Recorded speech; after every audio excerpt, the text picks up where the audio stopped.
Hello दोस्तों, एक study point 2108 में आपका स्वागत है। जैसा कि आपको पता है, UP police constable, SSC GD तथा अन्य परीक्षाओं में जीके का बहुत ही योगदान रहा है, जिसको देखते हुए मैं आज एक जीके की महत्वपूर्ण प्रश्नों की एक क्लास लेके आया हूँ, जिसको आप कर लोगे तो उसमें बहुत ही लाभकारी रहेगी। जैसा कि पहला प्रश्न दिया है, गौतम बुद्ध का जन्म कहाँ हुआ था? तो आपको पता होना चाहिए गौतम बुद्ध का जन्म लुम्बिनी में हुआ था तथा इनकी मृत्यु कुशीनगर में हुई थी। इनका जन्म लुम्बिनी में हुआ था। गौतम बुद्ध का जन्म कहाँ हुआ था? ऑप्शन नंबर बी, लुम्बिनी में हुआ था। ठीक है, उम्मीद है आपको भली भांति समझ में आ गया होगा। ठीक इसी प्रकार से अगला प्रश्न है, हीनयान और महायान किसके पंथ हैं?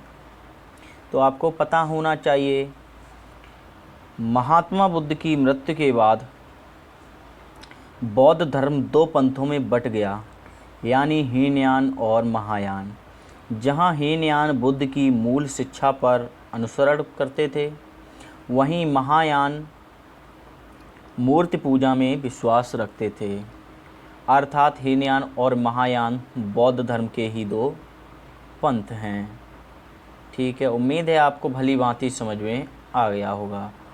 अगला प्रश्न है, बौद्ध चरित्र किसने लिखा था? बौद्ध चरितम महाकाव्य किसके द्वारा लिखा गया था? यह बुद्ध चरितम महाकाव्य संस्कृत का महाकाव्य है। इसको अश्वघोष के द्वारा लिखा गया था। ठीक है, अगला प्रश्न है, शारदा एक्ट संबंधित था? शारदा एक्ट किससे संबंधित था? तो देखो, इसमें आपको बताऊंगा, शारदा एक्ट जो बाल विवाह प्रतिबंध से संबंधित है। शारदा एक्ट के अंतर्गत बाल विवाह जो था, जिसमें 14 साल की लड़कियों की उम्र बढ़ा के 18 साल कर दी गई। बाद में एक संशोधन के माध्यम से इसे लड़कियों के लिए 18 और लड़कों के लिए 21 कर दिया गया था। जो पहले लड़कियों की उम्र 14 वर्ष हुआ करती थी विवाह के लिए, उससे पहले भी कर दिया करते थे, जो अब 18 साल लड़की की कर दी है उम्र, तथा 21 वर्ष लड़के की उम्र कर दी है। अर्थात शारदा एक्ट संबंधित है बाल विवाह प्रतिबंध से। उम्मीद है आपको भली भांति समझ में आ गया होगा। अगला प्रश्न है, त्रिपिटक किसकी धार्मिक पुस्तक थी? त्रिपिटक किसकी धार्मिक पुस्तक थी? देखो, आपको बताऊंगा, बौद्ध धर्म का प्रमुख ग्रंथ है। जो त्रिपिटक है, ये बौद्ध धर्म का प्रमुख ग्रंथ है, जिसे सभी बौद्ध संप्रदाय मानते हैं। यह बौद्ध धर्म का प्राचीनतम ग्रंथ है, जिसे भगवान बुद्ध के उपदेश संग्रहित हैं। अर्थात त्रिपिटक के अंतर्गत भगवान बुद्ध के जो भी उपदेश हैं, वो सभी त्रिपिटक में सम्मिलित हैं या संग्रहित हैं। तो ये त्रिपिटक धार्मिक पुस्तक किसकी है? महात्मा बुद्ध की, अर्थात बौद्ध धर्म की। ठीक है, अगला प्रश्न है आपका, दयानंद सरस्वती का मूल नाम क्या है? तो दयानंद सरस्वती का मूल नाम मूल शंकर है। ठीक है, ना कि अभिशंकर, न गौरी शंकर, ना दयाशंकर। दयानंद सरस्वती का मूल नाम मूल शंकर ही है। अगला प्रश्न है, अशोक के शिलालेखों को सर्वप्रथम किसने पढ़ा? तो उम्मीद है यह जो अंग्रेज़ विद्वान था, जिसका नाम था जेम्स प्रिंसेप, इसने अशोक के शिलालेखों को सर्वप्रथम पढ़ा था। ठीक है, उसके बाद अगला प्रश्न आते हैं, मेगस्थनीज की पुस्तक क्या है? देखो, मेगस्थनीज था वो एक राजदूत था, जिसे यूनानी शासक सेल्यूकस निकेटर ने चंद्रगुप्त के दरबार में भेजा था, जिन्होंने इंडिका नामक पुस्तक लिखी थी, जिसमें मौर्य काल की जानकारी मिलती है। देखो, मेगस्थनीज की एक पुस्तक थी जिसका नाम था इंडिका। इसमें मौर्य वंश के बोले तो इसमें चंद्रगुप्त मौर्य के शासनकाल के बारे में लिखा गया है। ठीक है, अर्थात मेगस्थनीज की प्रसिद्ध पुस्तक क्या है? इंडिका है। अगला प्रश्न है, तृतीय बौद्ध परिषद का आयोजन किसने कराया था? तृतीय बौद्ध संगीत परिषद का आयोजन किसने कराया था? देखो आपको एक बात बताऊंगा, बौद्ध संगीतियाँ 4 हुई थी, ठीक है। इसमें पहली बौद्ध संगीति हुई थी राजगृह में।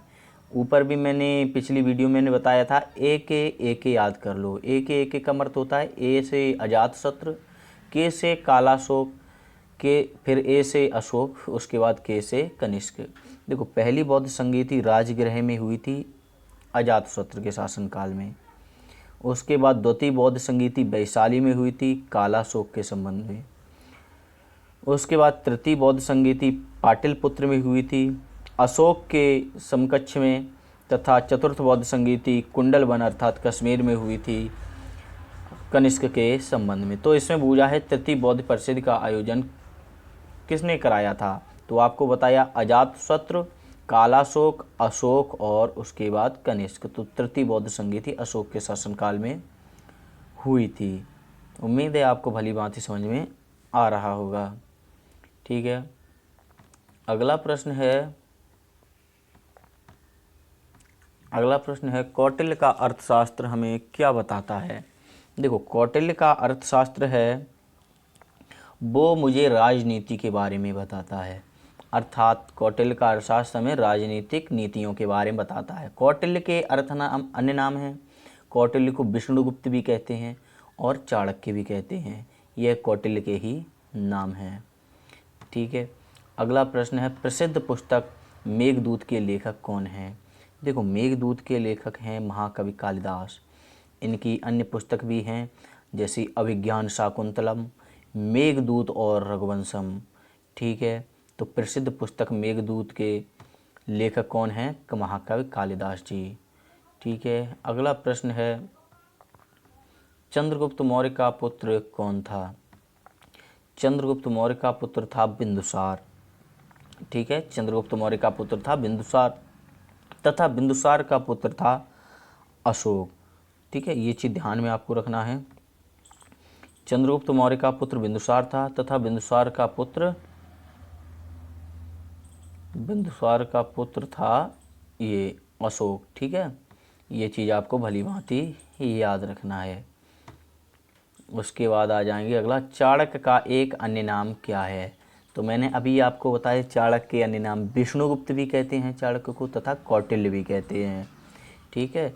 तो इसका सही जवाब हो जाएगा विष्णुगुप्त। चाणक्य का एक अन्य नाम विष्णुगुप्त भी है, ठीक है। अगला प्रश्न है भारत का नेपोलियन किसे कहा जाता है?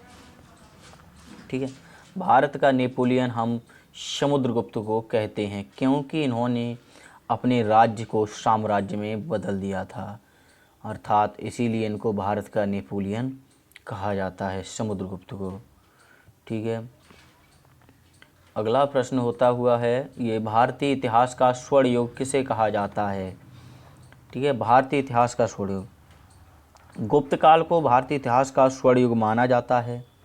किसको माना जाता है? गुप्त काल को भारतीय इतिहास का स्वर्ण युग माना जाता है तथा स्वर्ण काल मुगल काल को भी स्वर्ण काल कहा जाता है, ठीक है। यह बात आप ध्यान में रखना।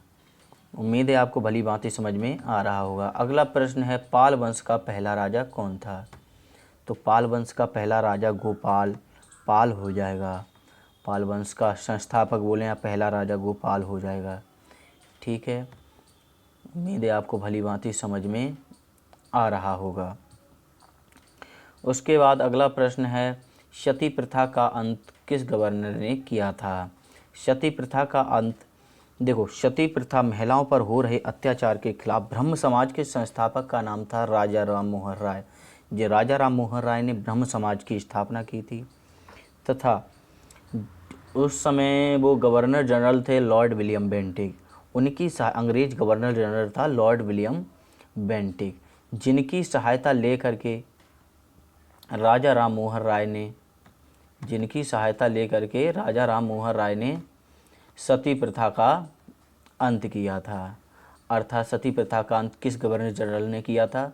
तो हो जाएगा लॉर्ड विलियम बेंटिक तथा और वो भारतीय बने तो राजा राम मोहन राय के द्वारा, ठीक है। उम्मीद है आज की क्लास आपको काफ़ी अच्छी लगी होगी। तो अच्छी लगी है तो चैनल को सब्सक्राइब करें। धन्यवाद।